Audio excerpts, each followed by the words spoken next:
morning, and thank you for tuning into the Andrew Tate Show, brought to you by the GSMC Sports Network. We've got a great show for you guys today. We're going to be covering the Denver Broncos, Tennessee in name, image, and likeness, FuboTV suing Disney, Fox, and Warner Brothers, and make sure you stick around for later in the show when we'll be diving into the oddities of the day. Before we start, I'd like to ask that you guys like and follow the show. We get a number of questions from the viewers that comment during the show, so to ensure that your question gets read on the air, I ask that you use the tips and donation link with your question.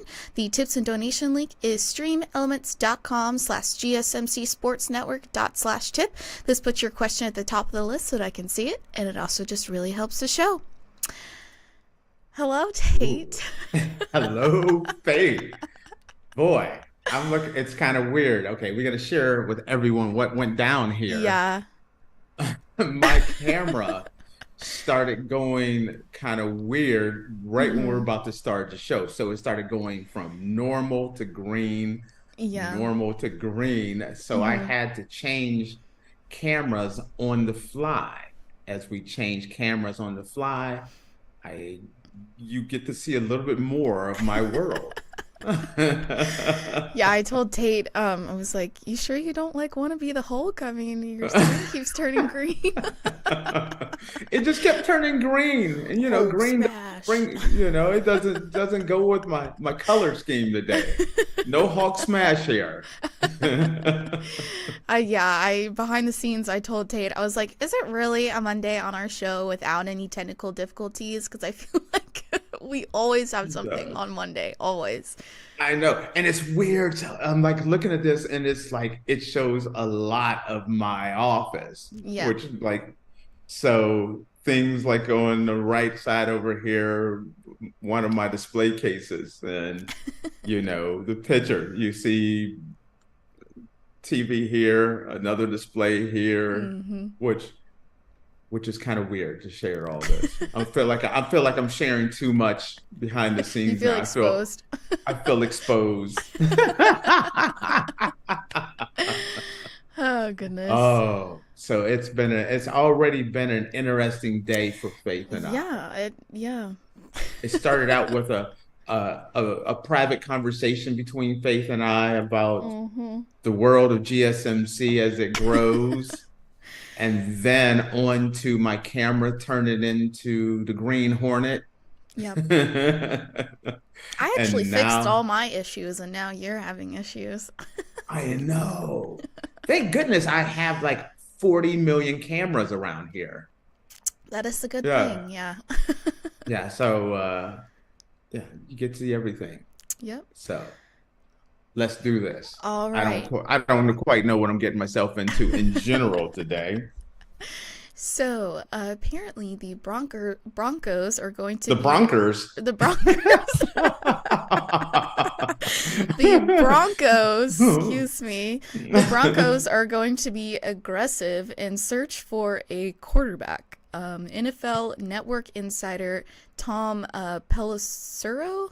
I don't know him. Okay. Offered some interesting nuggets on Friday's Rich Eisen show. Pelissero Rich Eisen, okay.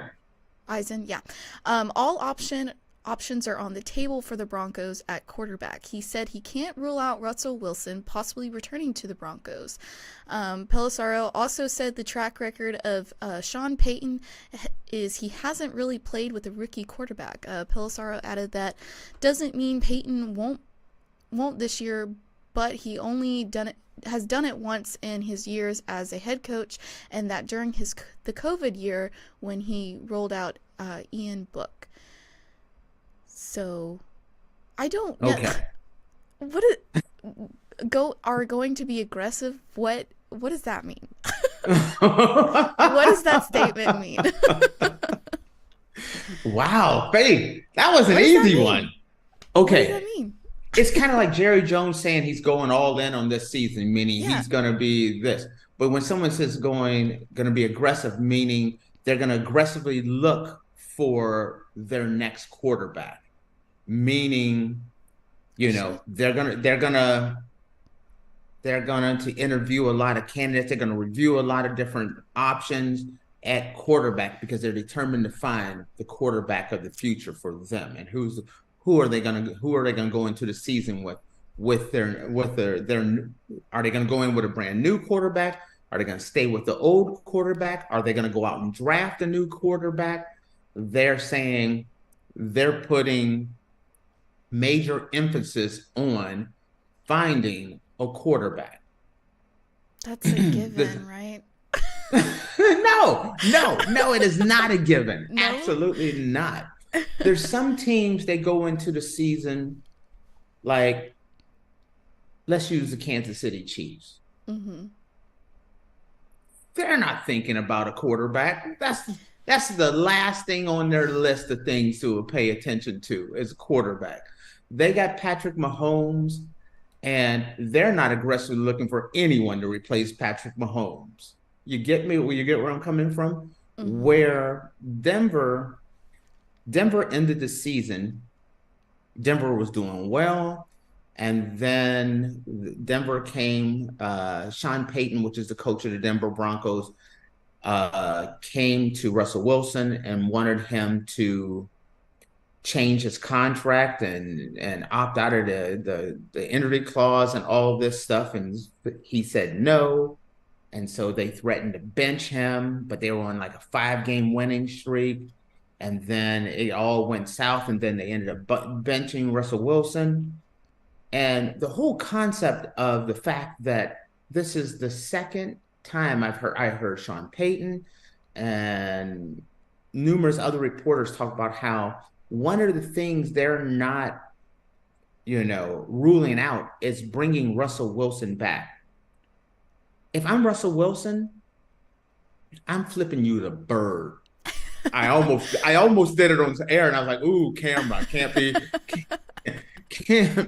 can't be dropping a single, instead of the deuces, a single out there."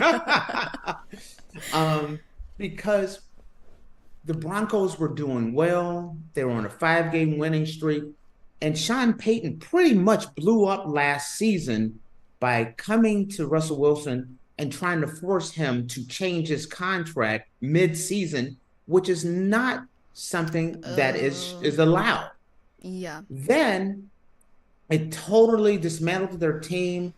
They went on this big slide. He ended up getting benched, which really made Russell Wilson look bad, made the Broncos look bad. And honestly, and the fact that Sean Payton is talking about not ruling out bringing back Russell Wilson makes me question Sean Payton as a leader and a coach. It's kind of like when people look at Bill Belichick and Tom Brady, and people are starting to say, hey, is it Belichick or is it Brady? Mm-hmm. Well, when I look at the kind of the way Sean Payton is handling this Russell Wilson thing and how dysfunctional the end of the season is, it is starting to make me wonder, is it really Sean Payton, or was it Drew Brees that kept that organization under control and moving in the right direction? Because I look at what they did. They literally were in playoff contention. They weren't in Super Bowl contention, but they were in playoff contention.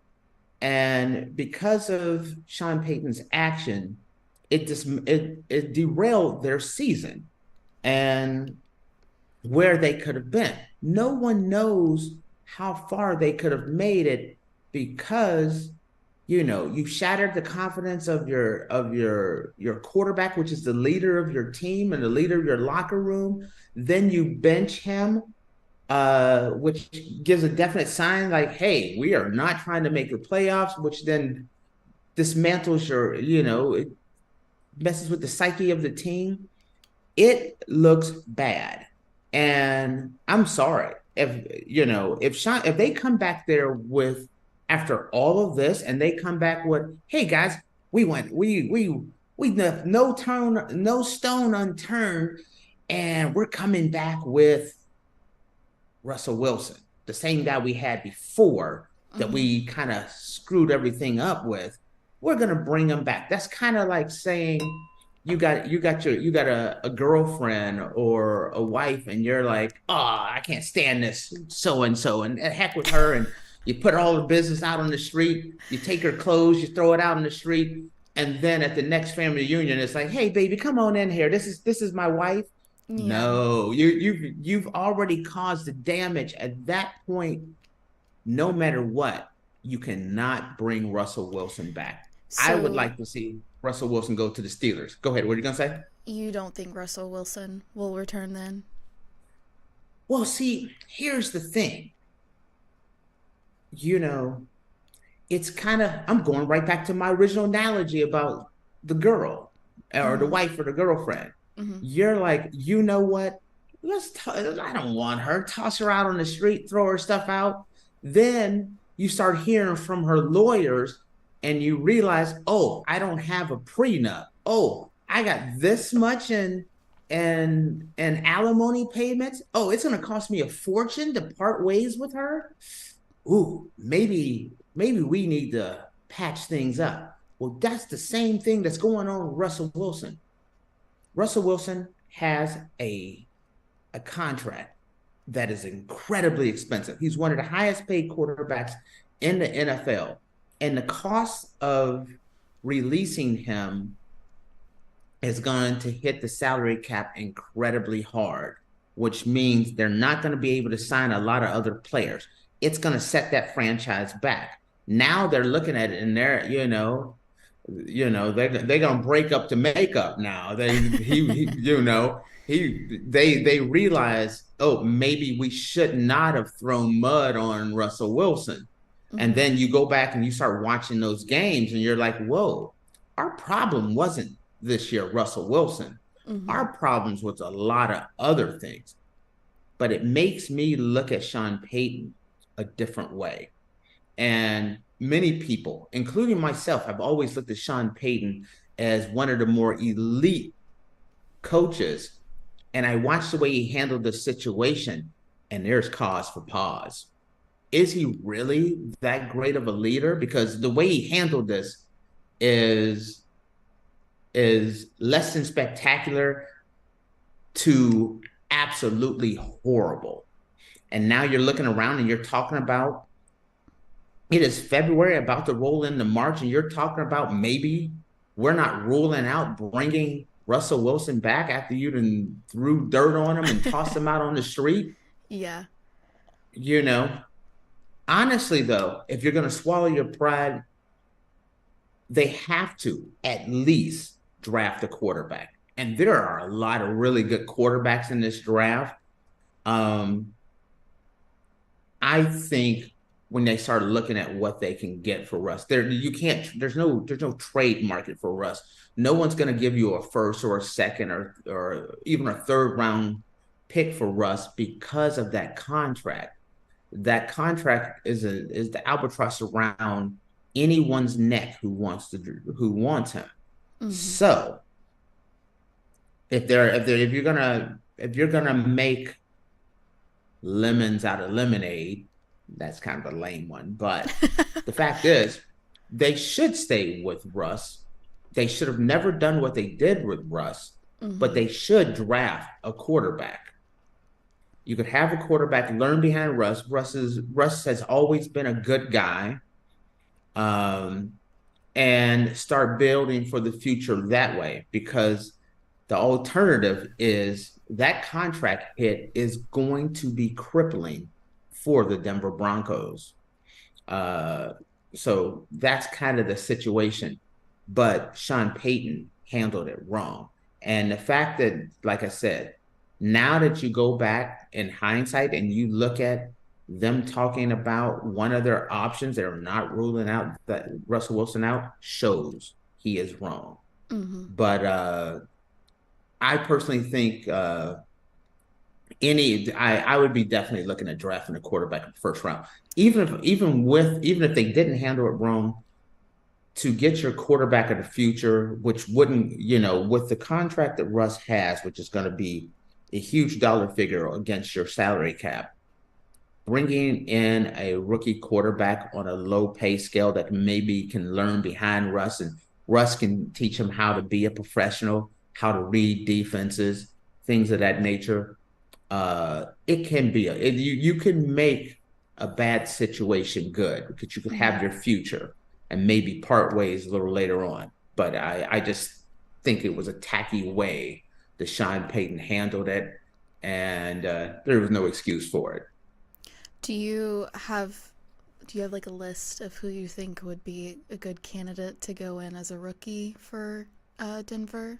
I don't know. It depends on where JJ McCarthy ends up in the draft. That's Michigan's quarterback. I think he is the steal of the NFL draft.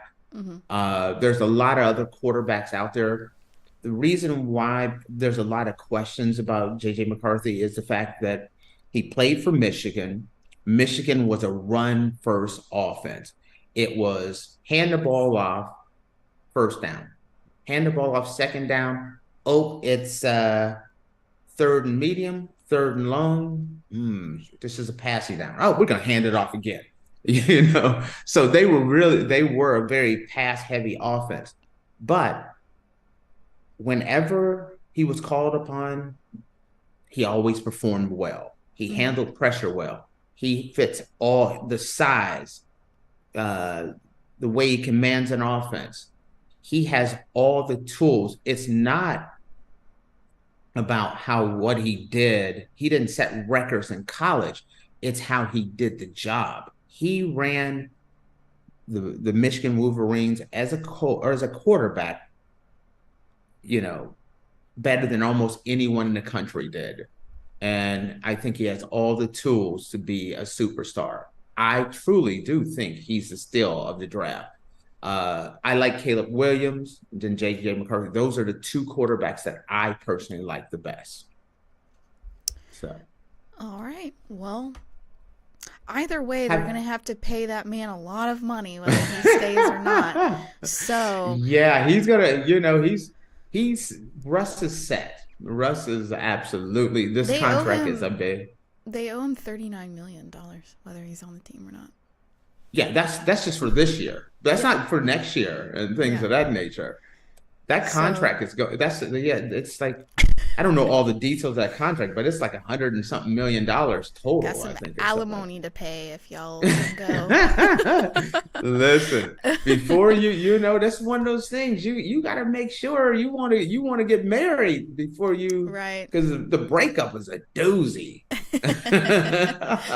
Breakup's a doozy, especially in the football world. Yes. And anyone that want to marry Faith, if you get rid of Faith, it's going to cost you too. Sorry, Faith had to put you in there too. Faith is the Russell Wilson of the marriage world. All right. You're like, I don't even know how to answer that. Okay. All right. Well, we're going to take a quick break, guys. And when we come back, we're going to be talking about Tennessee and name, image, and likeness policy. I like it. I feel like I'm losing my mind. Is everybody in the world blind? Please, Lord, give me a sign, a sign. I feel like I'm losing my mind. Is everybody in the world blind? Please, Lord, give me a sign, a sign. I wanna be the greatest. Everybody on the fake shit. I look around and feel like everybody is the fakest. I make this every day and I'm impatient, hoping one day I blow up from the basement. Statement, the top is so vacant. I don't hear shit that I think is amazing. Waiting for my day when I'm playing sold out shows for 1,000 faces. Hey, give me that crown, get in my way and to be put down. It ain't your place, all this my town. If I want that shit, then I'll get it right now. I'm losing it, the noose it fits. I'm losing shit, a stupid myth. You choose to live or choose to dip. You choose to fight or lose your grip and lose a gift. I feel like I'm losing my mind. Is everybody in the world blind? Please, Lord, give me a sign, a sign. I feel like I'm losing my mind.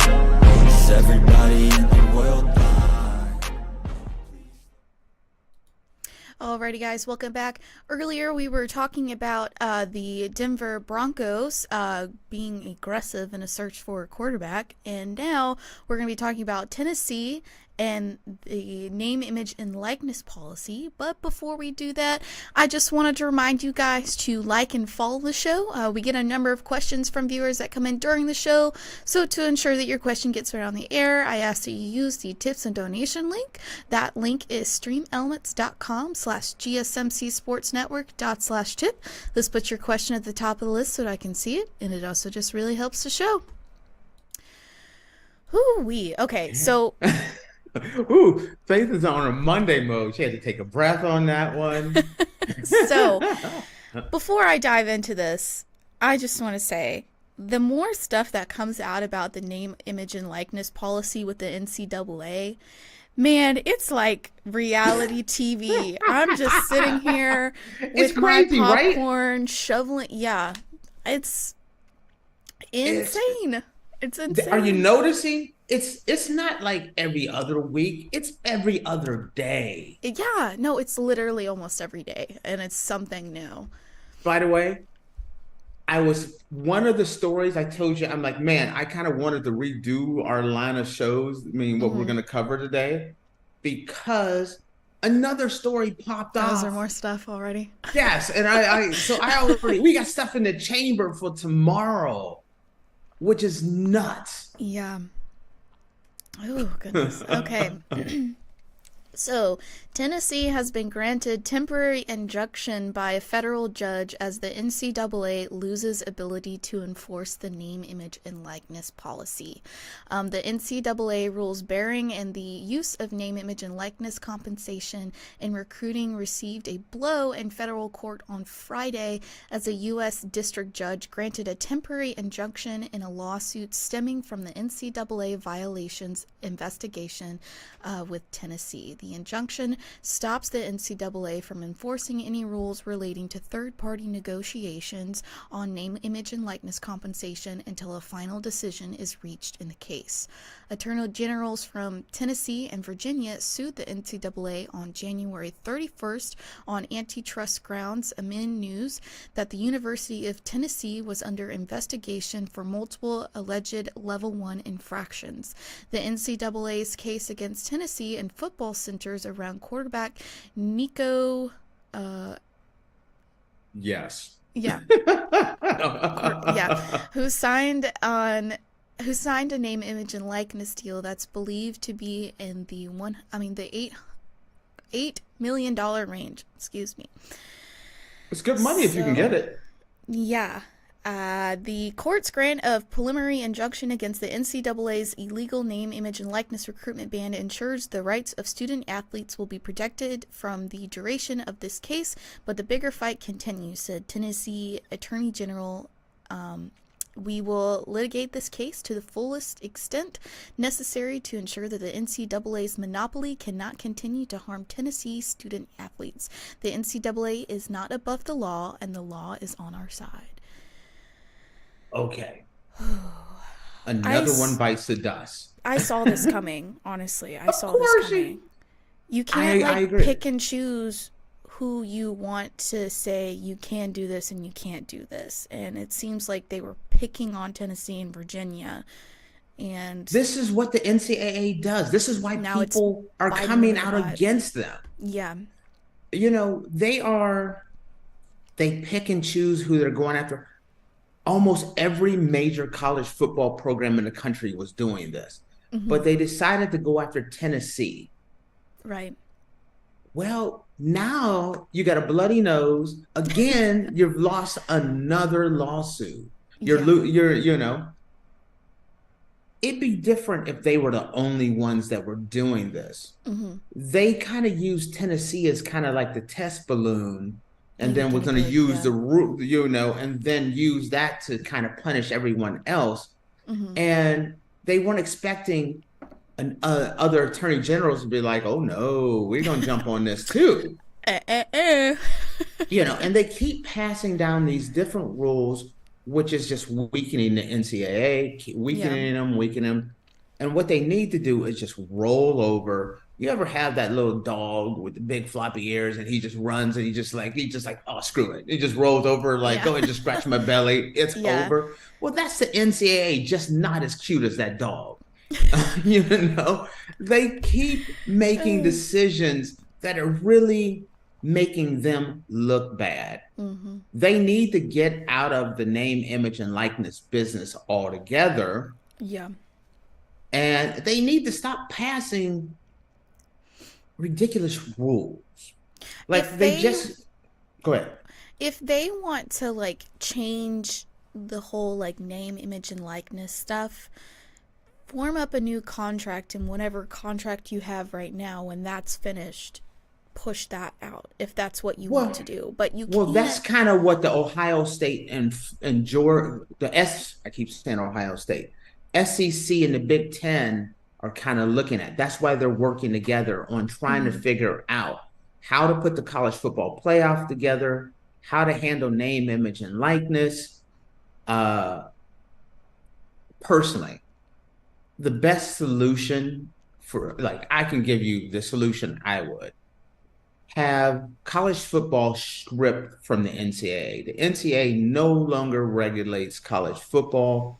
All the college football powers come together. They create an organization. They bring in a commissioner. They have a commissioner that kind of oversees it, like a Roger Goodell. And they put in rules. They make it so there's a salary cap, so the schools can pay the players. The schools can pay the players a certain salary. You're playing at the school, you got a 4-year contract with the University of Georgia, and this is what you get. The whole name, image, and likeness, get rid of all of it. You're an employee of the University of Georgia for the next 4 years. You have an agent, and it's just like LeBron James. You have a contract with the Lakers, but you can go out and do a Nike deal. You can go Adidas deal. That's separate from college football. Take college football completely out of the endorsement game.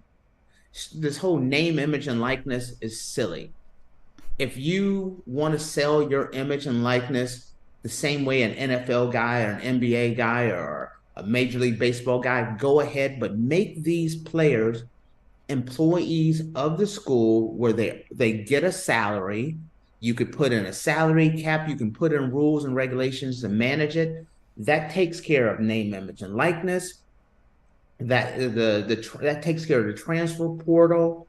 It takes care of everyone. Now players could have a pension, a retirement fund. They're getting paid to play, and no coach has to worry about, oh, Jimmy's gonna leave because someone offered him more money. Well, guess what? Jimmy got a contract with the University of Georgia that says he's gonna play there for 3 years or 4 years or 2 years. It's up to whatever they sign him to for XYZ amount of money.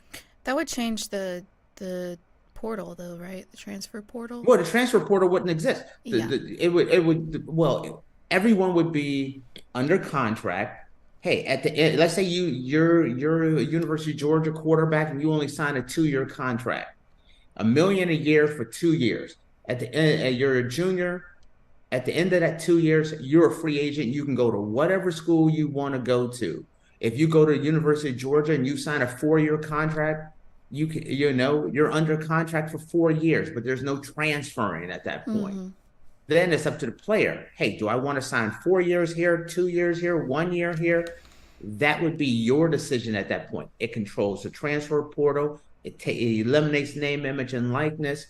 It makes it so a commissioner runs the whole thing and takes the sponsorships and all these guys out of the business of trying to control college football.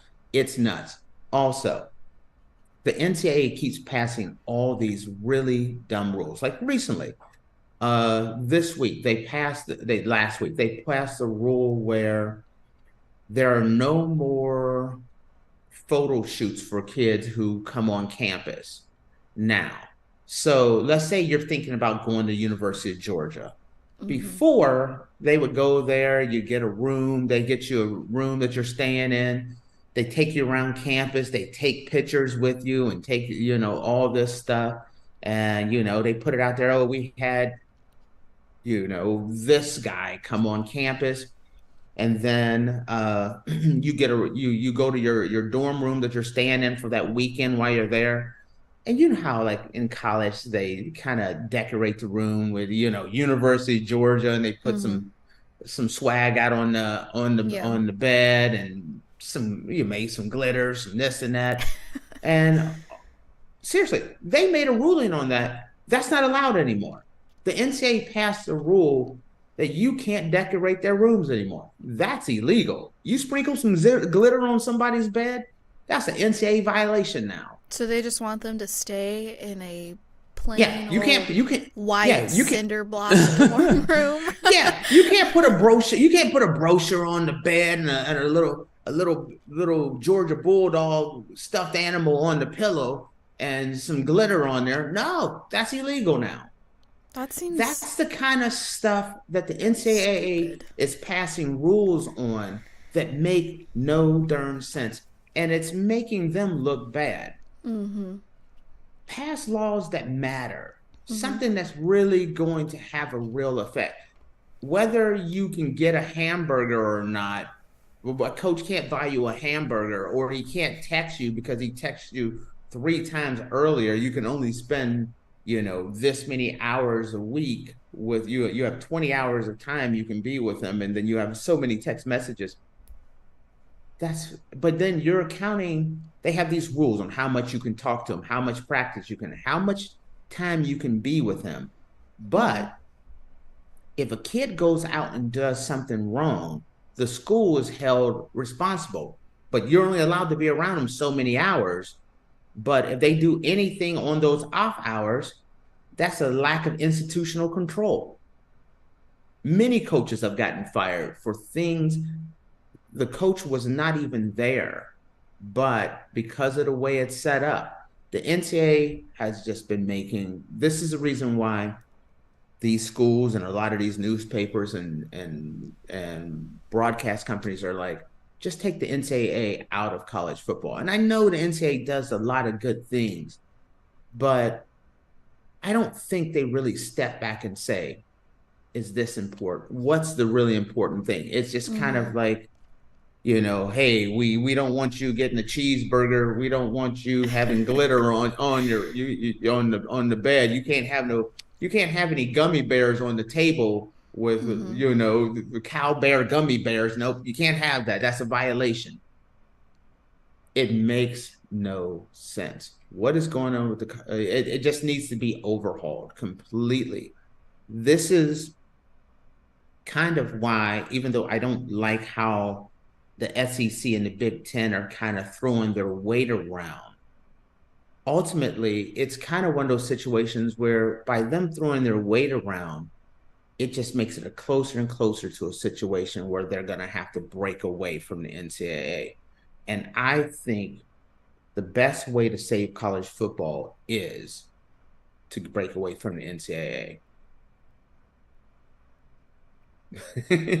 Faith is like, all right. She has that look like interesting. I'm just like, I'm processing all of this because it seems like they're not learning their lesson. It's like they just keep adding. How many losses are they going to lose in court? Adding stuff. Right. You'd think after like the 4th court case that you've lost, you'd maybe stop doing things. Yes, like that, maybe circle the wagons and start making like there was no reason to go after Tennessee on this one.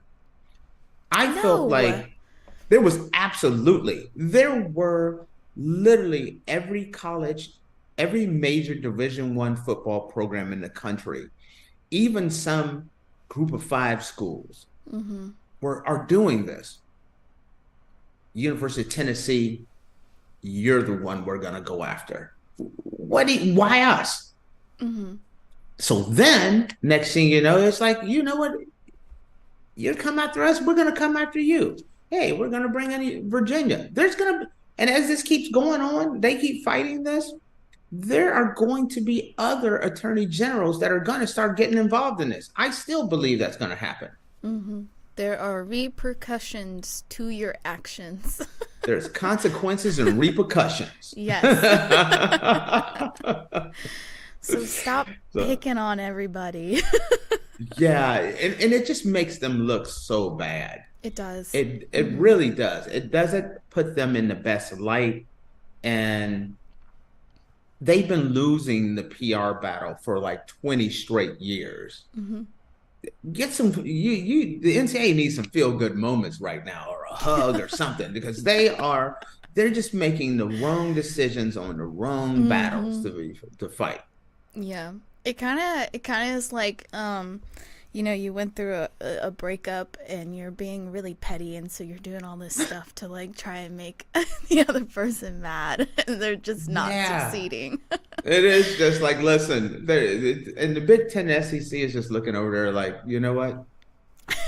Should we just leave this fool? I'm waiting on it. I truly do think, unfortunately, there is consequences, repercussions for even that. And there could be there's going to be a number of schools that may get left behind. But football breaking away from the NCAA, I think it's just a matter of time. It's just a matter of time. There's been so many things and so many dominoes that have started to fall that breaking away from the NCAA just makes more sense. Yeah. So. All right. Well, with that, guys, we're going to take a quick break. And when we come back, we're going to be talking about FuboTV suing Disney, Fox, and Warner Brothers. So stick around.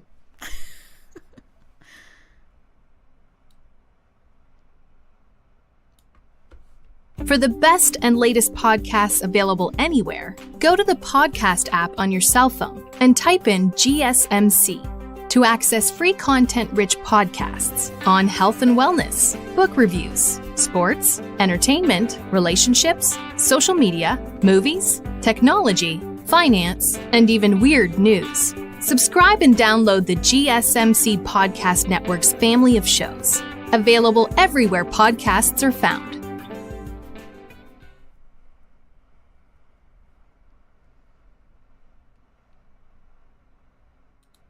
Alrighty, guys, welcome back. Earlier we were talking about Tennessee and name, image, and likeness, and now we're going to be discussing FuboTV suing Disney, Fox, Warner Brothers, and others, alleging anti-competitive practices. Oh boy. Oh boy, oh boy, oh boy. All right. Fire away, Faith. Oh my goodness. Okay, so I honestly forgot about FuboTV. Wait. I had to look up FuboTV. You didn't know what it was? I have seen, you know how you're going through on your smart TV and you're looking for different apps for movies and things like that? Yeah. So I've passed by FuboTV, but I didn't really even realize it was a real thing. Like, Fubu. I forgot about it. One of my roommates used to have TV. One of my roommates used to have Fubo, so like if we were at the house for sports, so we would watch the Georgia game on Fubo if we were like at home and didn't go to the game. I didn't know they made those kind of people. Yeah. So but I honestly forgot about it until I saw this stuff, and then I was like, oh yeah, I forgot there already is a sports streaming service.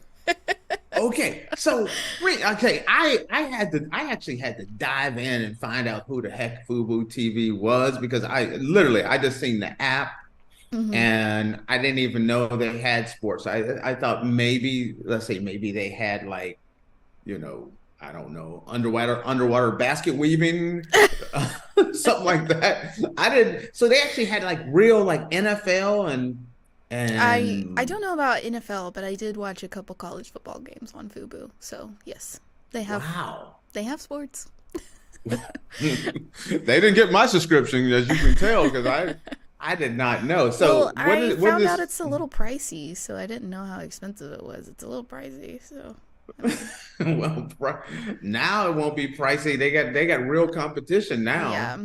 Okay. So what did it say about this? What does it say in here? Let me hear about this. So FuboTV, a live TV streaming platform, has launched a civil lawsuit against Disney, Fox, and Warner Brothers Discovery, alleging that the media companies have engaged in anti-competitive practices for years, and they are continuing to do so through combined sports streaming app they intend to launch later this year.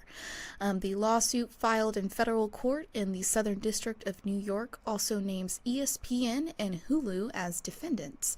In the suit, FuboTV, which has been in business since 2015, alleges that the companies have engaged in a campaign that has resulted in suppressed competition in the U.S. sports-focused streaming market, causing harm to FuboTV and its customers, and the company's latest joint venture will continue to suppress competition.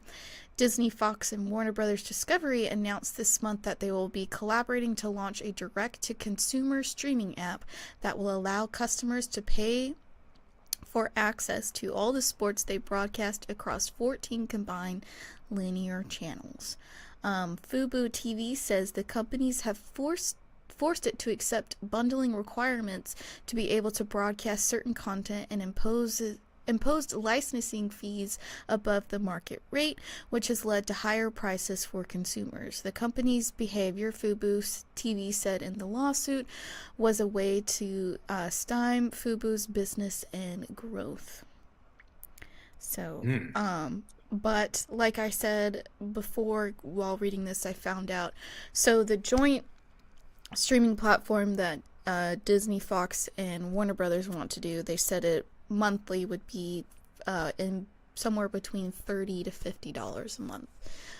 They can have my $30 to $50. I'll sign up for that sucker right now. Fubo TV charges $80 a month.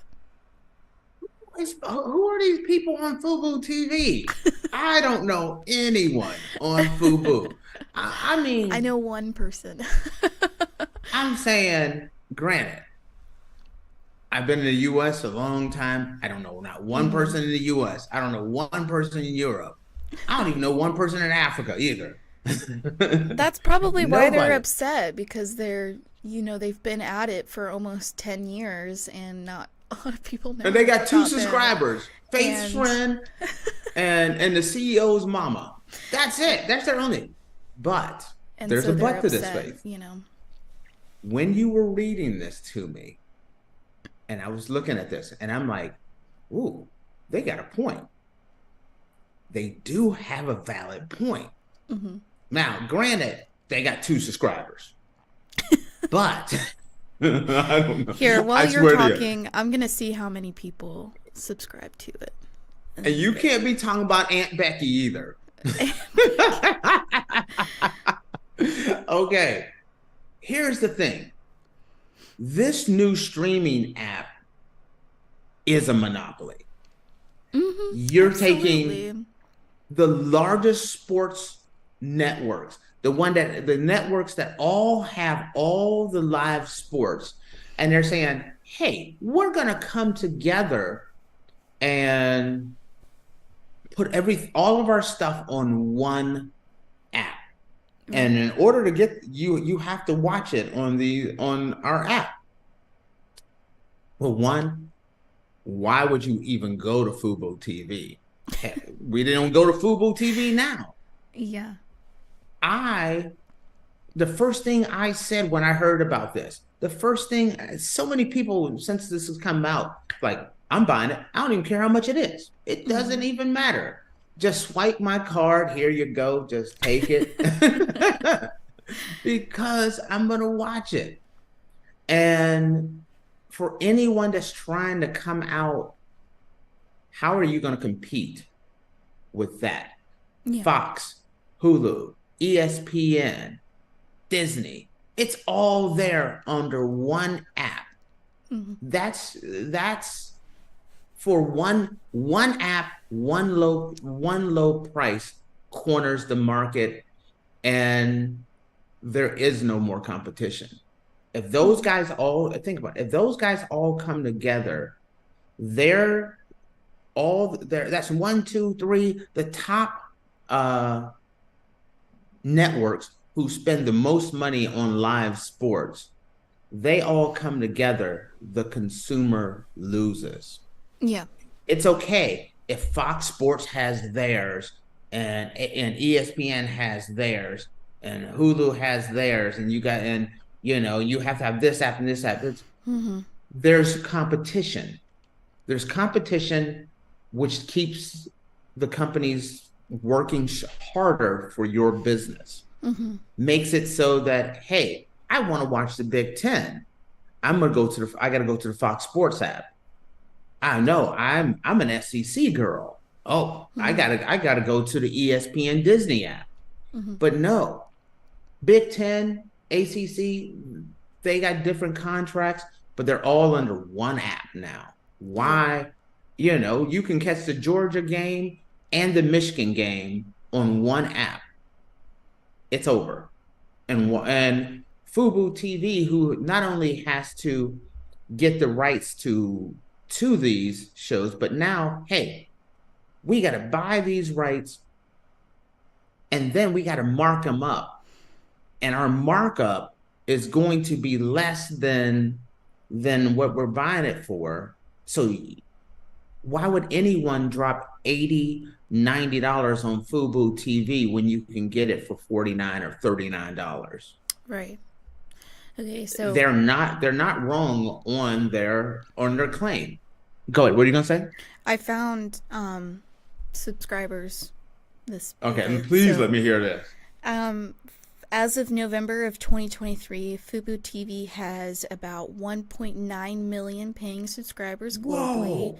Including about 1.5 million in North America. Fubo offers at least 175 live channels and other features. So, who are y'all? Are y'all like in Oklahoma somewhere? Where are they at? They got these Fubo subscribers. I don't know anyone. I know people all around the country. And I'm a sports guy. Right. I don't know anyone that, in fact, you're the first person I've met that, it's like, I need degrees of separation to find a Fubo subscriber. I know Faith knows Becky. Faith knows Becky. Whose cousin mama has FuboTV that can catch the Georgia game. Wow. So well, you know what? There's a market there for them. And do you see? I mean, if they have 1.9 million subscribers globally, it makes sense as to why they're so upset about. Of course. My little 1.9 million subscribers, they're paying $89, and they can go directly to the companies that own the rights to these shows and get it for half the price. Right. Bye Fubo. Listen, if you couldn't find a Fubo subscriber now, then imagine what it's going to be when that app comes out. That is it. Like I said, cancel Christmas. It is over. There will be no Christmas at FuboTV, because why are you going to pay $89 to get the rebroadcast of the broadcast when you can get it? No. Would it shock me that a judge just says this is a monopoly and not allow it? It would not surprise me, because they have a valid claim. It's not about what, I like this whole concept of the app. Yeah. And I'm definitely getting the service. But if someone told me that it went away, there was a court injunction that stopped it and everything, it would not surprise me, because this is kind of the definition of what a monopoly is trying to fight against. Now, the defense of that is, hey, anyone can go out and bid for these sports events, or we are not a monopoly. This app just focuses on sports. We're not touching movies. We're not touching television. We're not touching this, and this. And maybe that would be their defense. But there is room for this lawsuit. And it truly does come down to what judge you see and where it's being held, where you see it. Because if you step back, it is truly, this new app is going to be a sports monopoly. Yep. When you break it down, it's a sports monopoly. I Yeah. hope but some monopolies are good for the general public. And there could be an exception that is done, where, hey, it's good for the American people, so we're gonna allow it. And if they, so it's this I'd like to see there that it is. argument. It's gonna be like Major League Baseball. I believe Major League Baseball and I think are considered a monopoly. There's lots of monopolies out there that are legal, and will they just either ignore it and just put it under the whole broadcast umbrella? Because if they just look at it on a smaller, just on live sports, it's a monopoly. Yeah. Interesting. And Fubo is asking the courts for a permanent injunction to prevent the joint venture from operating.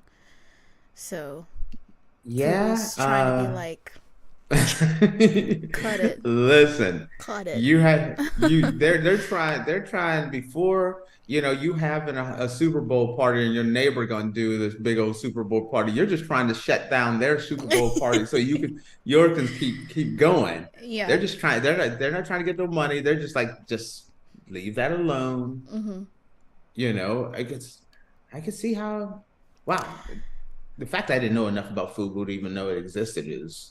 I'm sure now if if they win and the joint streaming service doesn't pan out, you can subscribe to Fubo and get the same thing. So I don't even know if I can get Fubo. No? Here. Yeah, no, it's globally. You can do it global. Are you sure? Because different countries have different rules. I get them all anyway. It's called VPN. Just gonna keep it real with you. You're telling on yourself right now. A brother got a VPN. I'm not gonna lie to you. But it said subscribers globally, so I don't know what globally means, but you can get it other than the United States. So globally, it could be the U.S. and Canada. That's true. You're right. Yeah. we don't know, but yes, there are some. So I'm very curious on this one. This is one I will definitely keep an eye on this one because I want to see how it turns out. Yep. So. Goodness gracious, y'all are money. Y'all are just worried about money.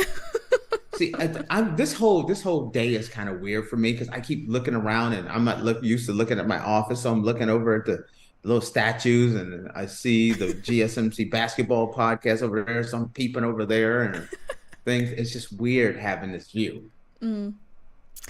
All right, guys. Well, we're gonna take a quick break. Okay, let's move on. Moving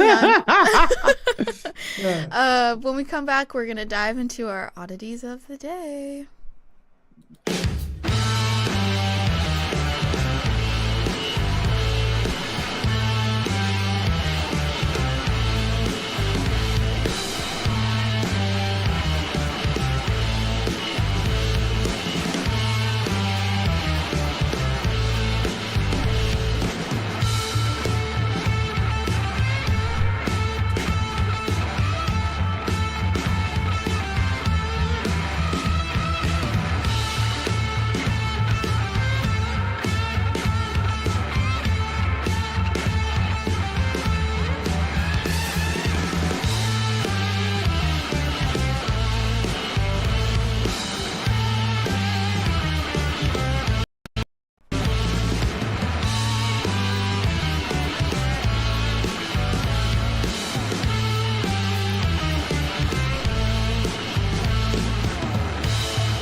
Alrighty guys, welcome back. Earlier we were discussing FuboTV suing Disney, Fox, and Warner Brothers, and now we're going to be diving into our oddities of the day.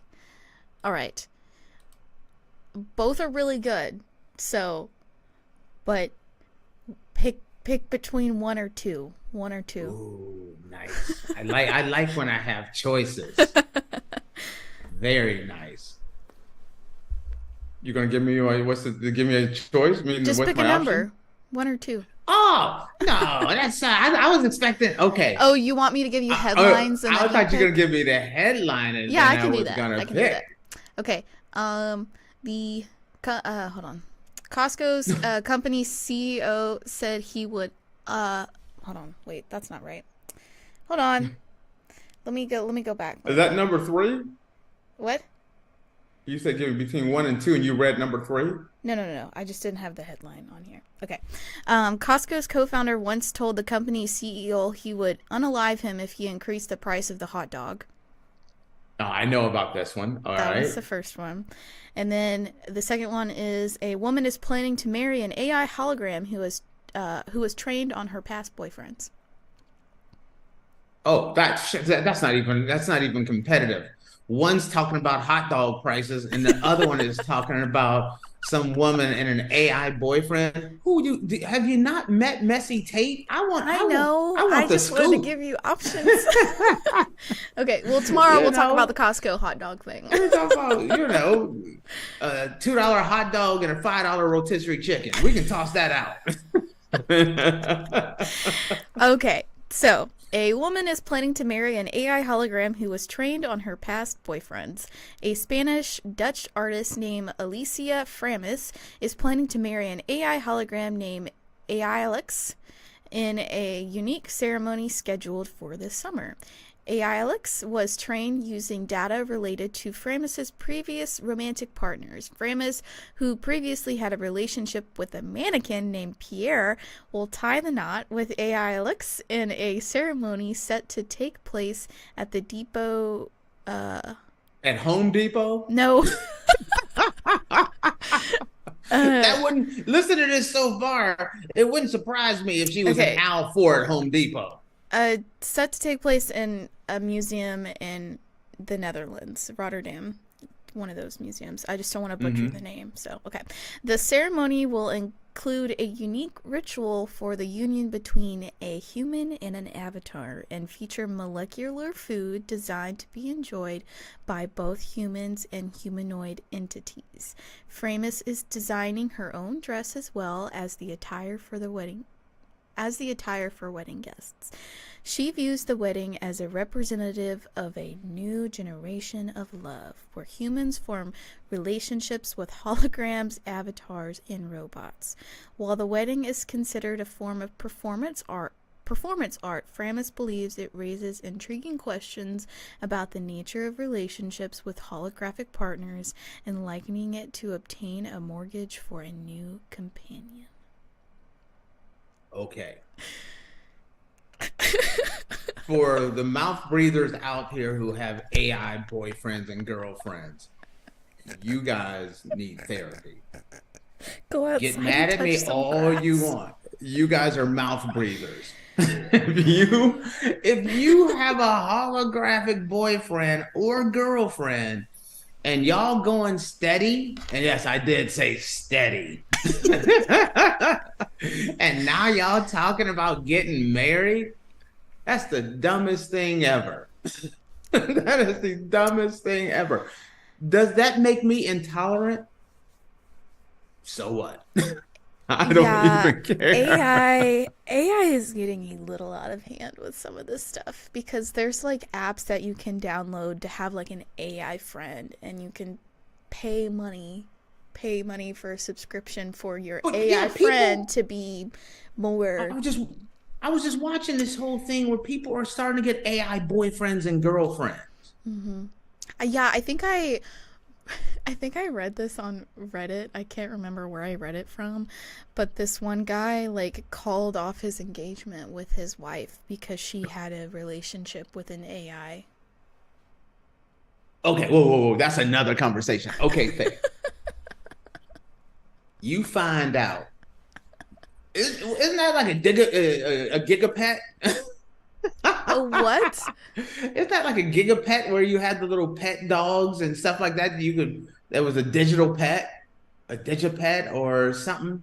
Oh, that's You gonna drive me remember those? insane. Yes, yes, I Okay. had one. Well, your AI boyfriend is just a digidude, okay? You just got a digidude. He's not really your boyfriend or your girlfriend. You need to maybe step away from the computer, put the chicken nuggets down, stop drinking, put your Red Bull and your chicken nuggets down. Your Go Code Red out. Mountain Dew. Drop your Code Red and your pitch black Mountain Dew. Y'all need to go to a club. Y'all need to go to a club and meet some girls. I know that Meet there some are guys. people who like are socially awkward and like they get nervous when talking to people, but like So you go out and you gonna go get you a digigirl? no, I'm saying don't let that be the result of your social awkwardness. There are plenty of people who are also socially awkward and you guys could make a great couple together, you know? If one's awkward and the other one's awkward, you guys can balance each other out. You know what I mean? Yeah. You guys can tilt the same way and love can happen. Listen, hiding with a digital girlfriend or boyfriend doesn't cure the problem. I'm not a doctor. I'm not a psychiatrist. I'm just giving you my take. Right. The Have y'all views of seen this that is movie? the views of Andrew Tate. Which one? That- Humans? The Was one it the with television series Humans? no. Joaquin, what's his face? He was in a movie with like a robot. I don't know what I It don't. was There's like a robot there's been a few girlfriend, of them. AI boyfriend. Hold on. I know that in Japan, they're putting. You know what the real dolls are? Mm. You know what I'm talking about with those? Well, they're putting artificial intelligence in the real dolls as well. Great. Have y'all like not? Do you understand what I'm getting at, Faith? Okay, now your girlfriend is a digitized real doll that you're staying at home, like I said, eating chicken McNuggets, watching TV, and that's your girlfriend. But that doesn't help you adjust to life. You Does know, it? y'all always talk about how like you love the TV show Black Mirror and you think, wow, that's crazy. What if the world ever like came to that? And y'all are getting to the point now where you're making real life like a Black Mirror episode. We're already here. Yeah. And let me circle right back down to the woman on this show. I mean, on the episode. Mm-hmm. If I dated her, I got a problem with this woman. I got a problem with her because she's basing this new digital boyfriend off a past boyfriend. Right. It would And if kind of I- be like intellectual property, you know? Exactly. That's what I'm Yeah. talking about. So I find out that some of my traits go into her boyfriend, her digital boyfriend. That's kind of like dating me against my consent. That's digital. Well, with all the things You that know are what going I mean? on right now with like AI deep fakes and like, you know, the federal courts are trying to do stuff about that, you know. You could have a listen. lawsuit on your hand with this. I want my name, image, and likeness rights. There you go. You Give can- me money. you- Give me money, Right. and then you can are not use- going to be using, oh yeah, you know, I like that Tate did this, and this, but I like that Bobby did this, and this. And so I'm going to put Tate, Bobby, and Jimmy together and make me this new digital boyfriend. But Yeah. Tate's not getting any of his rights on his 1/3 of that digital boyfriend. Imagine what that You know does to your ego too. Like you dated this girl in the past and she broke up with you and then made her own boyfriend because you weren't good enough. see, I didn't take it that way. I'm like, first off, she didn't break up with me. If she got a digital boyfriend, chances are I hit her with the deuces.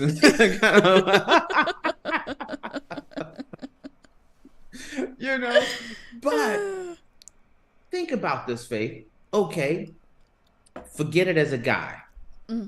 As a woman, you find out that some guy created a digital or robotic girlfriend based on some of the things they liked about you. It depends on what those things are. Exactly. Now, see, I saw the wheels turning. Yeah. Did I not see? You started thinking about that. Am I right? What those things are. Yeah. Exactly. That is a violation. That's absolutely. Think about it. Because there's a lot of things. Think about what AI can do. It can scan your body. It can take your memories, your voice, a lot of things. Singers are having a problem with, hey, I want to see Michael Jackson sing "Single Ladies" by Beyonce. You know, they're kidnapping. Not kidnapping, but they're stealing people's voices and identities, their face, their whole identities, their identity. Now they can scan traits. I like her, this, and this, and this, and oh, yeah, she did this too, and I'm gonna put a little bit, throw a little splash of that in there too. No, yeah. That's a violation. That would be when I said that, Faith. When I said that, I could totally see your wheels start turning. You were like, "Oh no!" Depending on what it is, like if you liked my sense of humor and then you put my sense of humor in your AI girlfriend, I think I would be okay with that. But you know, if you're using certain body parts of mine, or facial features. You're picking up what I'm putting down? Yeah, that's where I would draw the line. And Faith, guess what? When you say, oh, I don't mind about my sense of humor, well, she gave me the rights to her sense. She said she had no problem with it. So I added this in, and I thought this in too. Now, yeah, I wonder you're not so cool with that. I wonder if she asked permission of these people, or she just What do you think? Anyway. Probably not. Excuse me, hey. Ex-boyfriend. It's been a while. I know we haven't been dating in a while, but the one thing that you do that's kind of cool, I kind of like it. I kind of want to take that and put it into my boyfriend, my man, my dude. I want him to have a smidget of this, and then I'm gonna go over. I'm going over to Robert's house, and I'm getting a little bit of him too. And see, this is me keeping it wholesome, Faith. Yeah, no, I know. Right, you understand? You're like, oh, I know. I understand. But when your wheels start turning, you start thinking about that. Oh no, that's not cool at all. Yeah. Yep. All right, Faith, I got a question for you. This conversation way better than a $2 hot dog and a $5 chicken. I think they could go, I knew that we would be able to talk about either one of them for, as long as we need to. They're just on two different spectrums. I'm going to shift to the $2, the hot dog thing real quick. Okay. I think it's absolutely ingenious what they've done. The first story that she was talking about is the fact that the owner of Costco decided that, hey, do not ever raise the price of their hot dogs. And they also said, do not raise the price of the chickens. Because so many people, millions of people come into Costco and they know, hey, we're going to go walk around and we're going to eat a hot dog and maybe go grocery shopping and all this stuff. And that's all part of the Costco experience. You come there for the $2 hot dog and you leave with the $1,000 TV. You know? It's called a bargain, if you ask me. Well, the hot dog was only $2.50. I got a deal on this bad boy. Yeah. So it's ingenious. The whole lost leader thing. And I think going as far as to say, when you look at the numbers at how McDonald's numbers have slid since doing away with the dollar menu, I think McDonald's is the one that should have taken that, has really cost themselves. By removing the dollar menu, I think, McDonald's overall profits have dramatically slid. So Costco was saying, I know, I missed that's the one thing you can get, and I know people that's like, hey, we're going to walk around and we're going to go to Costco, things like that. Speaking of that, I end up parting ways with a girl once back in the day because of Costco. Costco? She was kind of one of those homebodies, and you couldn't get her to go do anything. It'd be like, hey, I bought us tickets to the game. I got us tickets to the concert. Why are we going this trip here? But sample day at Costco, she was ready to go. And I'm like, oh, hell no. I bought us games to go see the A's or the Giants, or to this concert, or we're gonna do a road trip here, or this Airbnb, this bed and breakfast here. I'd rather stay at home.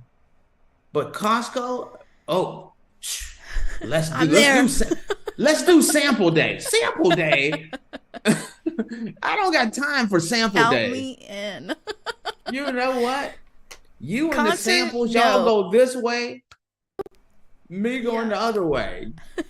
And I'm not even joking on that. Had to end up parting ways with her because she was game for that. Game for sample day. Sample day, that was her thing. She liked that $2 hot dog. She wanted to get Faith. On that one, we leave. I really need to start thinking before I speak. It's Monday, Faith. It's all fun and games if Faith gets involved. The actual. Anyway, I don't think there's any coming back from that. So with that, guys, we're gonna close out the show here. Thank you for tuning into the Andrew Tate Show, presented by the GSMC Sports Network. Your support means a lot to us, so please remember to subscribe to the show and leave a positive review. It really does make a difference. We also invite you to follow us on Facebook, Twitter, TikTok, and Instagram for more content and updates. Thank you once again. Have a wonderful day. And we'll see you tomorrow. Peace.